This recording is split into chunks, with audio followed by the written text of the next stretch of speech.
Saya mau ke Pak Nidom terlebih dahulu ya, Pak Zubairi ya. Pak Nidom, Badan POM ini menilai bahwa penelitian vaksin Nusantara tidak sesuai dengan kaidah medis. Tanggapan Anda seperti apa? Kebetulan saya mengikuti RDP 2 hari yang lalu. Saya mengikuti ya tahapan-tahapan yang dibincangkan di dalam ruangan itu.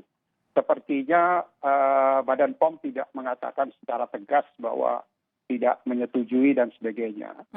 Selama tidak ada faktor non teknis, rasanya sih masalah ini hanya masalah komunikasi antara kedua belah pihak.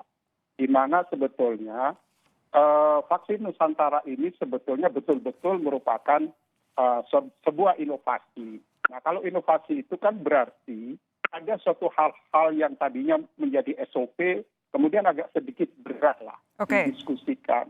Karena selama ini kan yang namanya vaksin itu adalah vaksin konvensional, yaitu suatu antigen berasal dari bibit penyakit, kemudian dimasukkan ke dalam suatu formulasi, kemudian disuntikkan. Nah, antigen itu di dalam tubuh akan merangsang terbentuknya antibodi, tapi secara liar. Nah, beda dengan yang dinamakan vaksin dendritic cell. Ya? Sebetulnya nama aslinya adalah imunoterapi dendritic cell vaksin sebetulnya, bukan vaksin secara keseluruhan di mana terminologinya sama dengan vaksin konvensional. Nah, untuk vaksin dendritic cell ini, itu pabriknya yang dilakukan aktivasi di luar bersama dengan antigen dari suatu penyakit. Jadi dendritic cell vaksin ini baru pertama kali ini dicobakan untuk penyakit infeksi. Sebelumnya digunakan untuk pengobatan kanker. Ya. Dan kalau di situ sudah clear, sudah jelas. Jadi ini diubah saja muatannya ke dalam muatan infeksi. Jadi ini sebetulnya sangat menarik buat kita. Pak Nidom, tapi begini, ini saya mengutip pernyataan Bu Penny ya. Bu Penny bilang pemenuhan kaidah good clinical practice tidak dilaksanakan dalam penelitian ini. Itu yang pertama. Lalu yang kedua adalah ia menyatakan saya hanya memberikan komentar bahwa data yang diberikan tidak sama dengan data yang diberikan kepada Badan POM dan kami sudah melakukan evaluasi. Ini ada perbedaan data antara yang disampaikan kepada DPR dan juga disampaikan kepada Badan POM. Tanggapan Anda apa? Ya, saya coba mencermati kemarin presentasi dari masing-masing kedua belah pihak. Saya yakin bahwa ini karena perbedaan dari yang satu konvensional, yang satu saya anggaplah semi modern lah gitu ya. Jadi data-data itu mungkin perlu disesuaikan dan sisi itu perlu dibicarakan antara kedua belah pihak karena BPOM nampaknya memegang ukuran-ukuran dari vaksin konvensional gitu. Nah, kemudian yang kedua, saya amati kemarin di tim Semarang, tim Undip dalam presentasi untuk kelompok itu kalau nggak salah ada berapa 9 dosis apa. Memang ada satu kelompok yang tidak keluar antibodi sama sekali, tapi ada kelompok yang keluar tinggi sekali. Nah, ini mungkin saya tidak tahu apakah ini dirata-rata oleh BPOM, padahal maksudnya dari Semarang itu sebetulnya mau mengambil dosis yang terbaik menghasilkan antibodi baru dilakukan di uji fase kedua. Nampaknya seperti itu. Jadi sebetulnya ini adalah perlu dipertemukan lagi, membicarakan masalah kriteria itu. Sebab kalau digunakan dengan kriteria vaksin konvensional, mungkin ada beberapa kriteria yang tidak ketemu memang. Tapi kalau secara yang namanya sains, yang namanya bikin sesuatu untuk kesehatan itu kan terukur kan ya Pak ya, bahwa ada kaidah-kaidah saintifiknya yang memang apapun jenisnya harusnya terpenuhi begitu kan? Betul, memang harus aspek keselamatan manusia. Jadi fase 1 itu adalah poinnya, yang nomor 1 adalah aspek keamanan. Nah, dari aspek keamanan itu sampai seberapa jauh pasien yang diujikan itu mengalami hal-hal yang mengkhawatirkan. Nah, ini kan yang penting nomor 1 itu dulu. Kalau saya lihat dari laporan hewan di preklinik, itu nggak ada masalah di sana. Pak Zubairi, saya pindah ke Pak Zubairi. Kalau dari ID, tanggapannya atas rencana vaksin Nusantara ini apa Pak? Iya, kami 100% memegang pada yang disebut sebagai evidence-based medicine dan juga prinsip-prinsip uji klinik praklinik dan klinik 1, 2, 3. Jadi kalau itu dipenuhi, ya kita bisa bahas. Artinya kalau ada ketidaksesuaian antara BPOM dengan katakanlah Pak Terawan, mestinya itu diselesaikannya kalau sudah buktikan saja dengan dipublikasi di majalah internasional yang terakreditasi. Kemudian kan di situ akan dievaluasi, ada tim reviewnya, apakah desain penelitiannya baik tidak, bagaimana mengenai samplingnya, bagaimana mengenai penilaian efikasinya. Jadi saya kira itu perlu pertemuan berikutnya dari kedua belah pihak untuk saling klarifikasi dan mengemukakan bukti ilmiah. Nah, tapi dari Pak Zubairi sendiri, Anda perwakilan dari ID, Anda juga dokter yang paham soal ini semua. Apakah sudah paling tidak mendapatkan gambaran data-data awal dari si vaksin Nusantara ini? Begini, kalau sel dendrit itu sebetulnya bukan rutin digunakan untuk kanker, tidak rutin. Itu tahun 2010 sudah terbukti bermanfaat untuk kanker prostat. Kemudian dapat dari FDA, kemudian diproduksi, kemudian bangkrut. Oke. Jadi apakah kanker-kanker yang lain itu dipakai sel dendrit? Ya tidak. Namun bahwa apakah ada kemungkinan sel dendrit bisa dimanfaatkan itu masih mungkin sekali. Buktikan dengan standar ilmiah.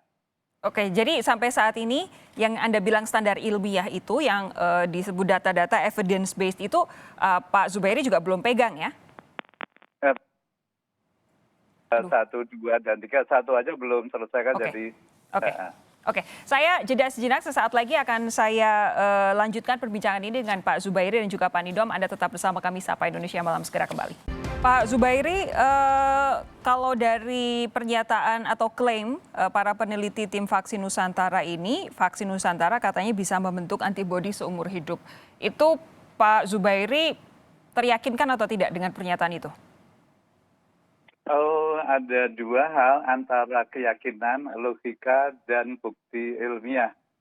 Jadi kalau dari per teori kan sel dendrit itu dari untuk memorinya menjadi lebih baik dibandingkan dengan katakanlah limfosite teoritis ya. Namun untuk dipakai pada manusia tidak cukup teori, wajib dibuktikan mana buktinya, mana penelitiannya.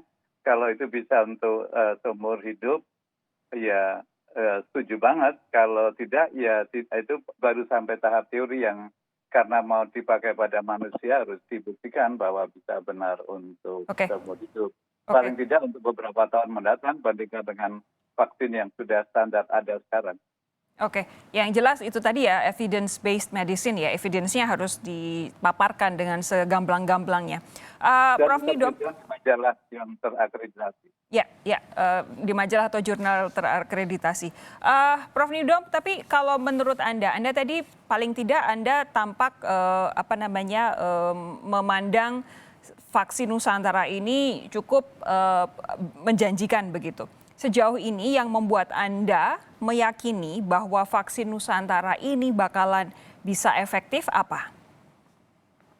Begini Mbak, vaksin dendritik itu ada dua macam, yaitu autologus dan heterologus. Yang dibicarakan kemarin kan masih dalam taraf autologus, jadi spesifik pada seseorang. Nah, saya melihat bahwa itu bisa ditujukan kepada pasien-pasien COVID yang berada di dalam stadium sedang dan berat. Di mana selama ini kan pendekatannya adalah dengan plasma konvalesen. Nah, di situ dia bisa intervensi. Bahwa ini nanti akan bisa dikembangkan di heterologus, jadi bisa menjadi vaksin seperti vaksin konvensional, masih memerlukan untuk mencari dendritik yang bisa diterima oleh semua individu. Itu masih nanti. Tapi sekarang ini kan seolah-olah pemikiran itu menjadi pembandingan apple to apple antara vaksin konvensional dengan vaksin dendritik ini. Jadi vaksin dendritik ini untuk saat sekarang ini bisa ditujukan kepada orang-orang yang mempunyai komorbid karena spesifik. Belum secara general. Jadi saya melihat inovasinya sangat besar. Tapi begini, yang jadi pertanyaan kemudian kalau dendritik ini paham, paling tidak saya paham bahwa ini bisa kemungkinan untuk divaksinasi diberikan kepada orang yang punya komorbid. Karena orang yang punya komorbid kan belum tentu bisa disuntik dengan vaksin yang ada saat ini di Indonesia ya. Betul. Tapi begini, Betul. kalau kemudian Pak Terawannya sendiri bilang bahwa ini bisa kemudian diproduksi secara massal, digunakan untuk sebanyak-banyaknya masyarakat Indonesia, apa tanggapan Anda? Itu saya melihat belum sekarang. Tapi setelah itu baru bisa dicari sekarang ini untuk dendritik yang bisa bersifat heterologus. Di dunia yang bersifat heterologus masih ditemukan di dendritiknya mais, mencit. Kan itu tidak mungkin dibuat untuk vaksin infeksi. Jadi dengan cara ini disetujui, dirilis untuk dibuktikan untuk COVID ini, maka peneliti-peneliti yang lain akan mengejar ini untuk mencari dendritik yang bersifat heterologus. Pak Nidom, sebentar, ini karena Anda berbincang dengan saya yang awam dan juga pemirsa pasti juga awam. Intinya adalah Anda bilang bahwa untuk penelitian saat ini, seharusnya vaksin dendritik ini dikonsentrasikan, difokuskan untuk orang-orang yang memiliki komorbiditas. Nanti setelah itu semuanya sudah tercapai, baru maju untuk yang digunakan secara massal, begitu ya? Betul. Pak Zubairi, apakah tahapannya seperti itu? Apakah menurut Anda Pak Zubairi ini masuk akal? Iya, masuk akal tapi sekali lagi dengan pembuktian ilmiah sebetulnya mengenai sel dendrit untuk kanker itu saya masih ingat sekali udah kira-kira 25 tahun yang lalu pemikirannya mula-mula untuk mengatasi kanker ada istilahnya TIL, tumor infiltrating lymphocyte, kemudian ada LAC, ada yang disebut untuk mengenal sel kanker ini melalui memori sel. Kemudian akhirnya sel dendrit terakhir, itu yang dianggap yang terbaik waktu itu. Namun pembuktian sampai di lapangan ada kesulitan, jadi hanya satu yang berhasil waktu itu, yaitu untuk prostat, itu pun kemudian menjadi tanda tanya. Jadi memang ini tidak mudah, namun semua penelitian itu kami itu juga menyambut baik setiap penelitian. Namun untuk dimanfaatkan ke manusia, ya perlu pembuktian ilmiah. Oke, ini saya juga ingin mengutip tadi pernyataan Pak Jokowi siang tadi, bahwa saat ini pemerintah Indonesia memang tengah mengupayakan berbagai macam vaksin yang diteliti di dalam negeri, tapi semuanya tetap harus ikut kaidah saintifik dan melewati uji klinis yang memang sudah sepatutnya dilakukan untuk vaksin yang akan langsung disuntikan masuk ke tubuh manusia. Pak Zubairi, terima kasih. Pak Nidom, terima kasih. Sehat terus Anda berdua. Kita jumpa lagi lain waktu.